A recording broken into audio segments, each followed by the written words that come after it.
Hey guys, Mrs. Beaver here, and the story that I want to read you today has become one of my new. Let me get this situated so we can see the see the book. One of my new favorite books is called "The End of Something Wonderful: A Practical Guide to a Backyard Funeral." So, one thing that I want you to think about while we flip through this, while we read this together, is think about sequence. So sequence, of course, is putting something in order. So this kind of tells you how to put a funeral in order. So that's something to keep in the mind, is sequence. Okay,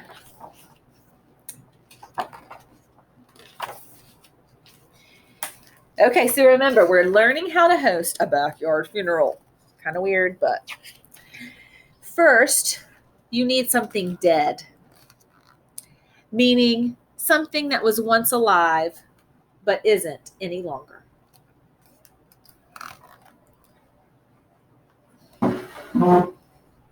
So she has her dead turtle. Or we can have a dead goldfish. Your something dead will most likely be something wonderful, something you loved very much as a pet, like a guinea pig or a fish.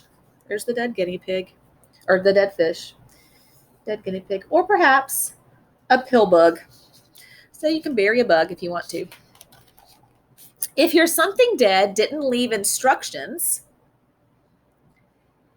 it's safe to assume they will be okay with whatever kind of backyard funeral you plan. Because even dead, they know how much you miss them and how much you want to be able to explain that to everyone. But that sort of explaining can be hard. Having a backyard funeral helps when you can't find all the words or when they get stuck on the way out. So there's all the plans that he has for his fish. To start, it's good to put your something dead in a box. Pretty much any old box will do, but avoid litter boxes. P.U. Too stinky. Jack in the boxes. Too springy. Bread boxes. Too crummy. A shoebox is usually the best choice of all.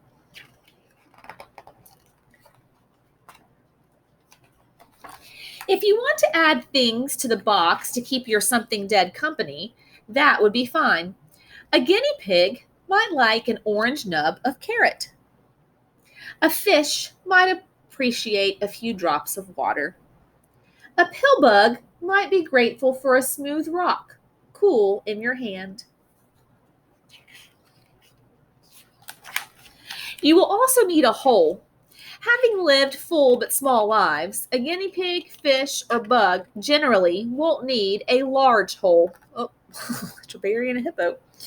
Now, if you have a funeral for something really big, like a hippopotamus or a narwhal, you will have to get permission from the city to dig a very deep hole. A warning: don't get excited and try to bury something that isn't dead. Not only is it rude, but it is also annoying when the something dead walks away before the backyard funeral is even over.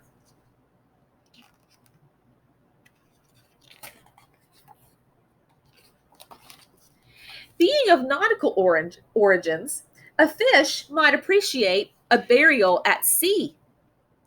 If there's no sea nearby, the toilet is just as nice. It is considered respectful to salute and say something in fish language as you flush. Roughly translated, blug blub glug means we commit fish body to the deep. You will want to tell stories about your something dead at your backyard funeral. You can talk about what they did and how lovely they were and how sad you are thinking about all the things you shared together. An example: here lies Bugward Z, Wamperjaweed. He enjoyed long walks on the sidewalk, crawling up blades of grass and avoiding birds. His life's ambition was to travel all the way to the other side of the garden. He was a good bug, and I will miss seeing him on the screen door. You could also explain how being dead won't ever change how much you love them. But if you don't feel like saying it out loud, it's perfectly okay to hug that thought inside your heart, too. Funerals almost always involve the singing of songs. Some songs can make you cry, which people do at funerals. Some songs can make you laugh, which people also do at funerals. Some people laugh and cry at funerals because that can happen too, even without songs. If you do cry at your backyard funeral, have tissues handy. They are almost always better for wiping tears and a runny nose than a sleeve. A promise. Crying because of how much you loved your something wonderful before it became something dead is not bad or embarrassing at a backyard funeral or at any other time. In fact, crying can make you feel a little bit better, even if it might not seem like it at the time. So there he is getting the songs ready for the funeral. And then tears, which tears help us feel a little bit better and get our feelings out. When your something dead is in the box, and when the stories have been told and the songs sung and the tears cried, you can cover up the hole and bring on the flowers. No one knows why flowers are good at funerals, other than almost everyone enjoys flowers at some point in their life, so they would probably enjoy them afterward too. Don't dig up your something dead just to see how things are going, like Miss Mabel across the street did that one time, because when something is dead, it isn't going anywhere. Anything dead prefers in all cases to be left peacefully alone. A fact. RIP on tombstones actually means rest in peace. If you were supposed to dig up something dead, the tombstones would say, rest until someone wants to see how things are going, and RUSWTSHTAG really doesn't fit as nicely.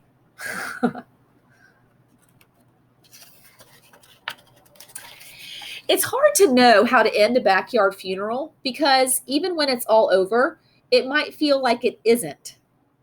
And maybe it isn't.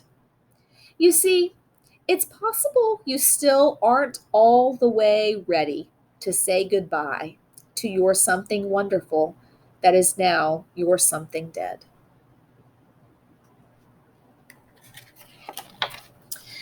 Maybe you want to curl up close to where you buried your something dead and have chats every so often. Maybe you want to read them your new library book on mummies, or tell them about the third grader who threw up in the drinking fountain and clogged it.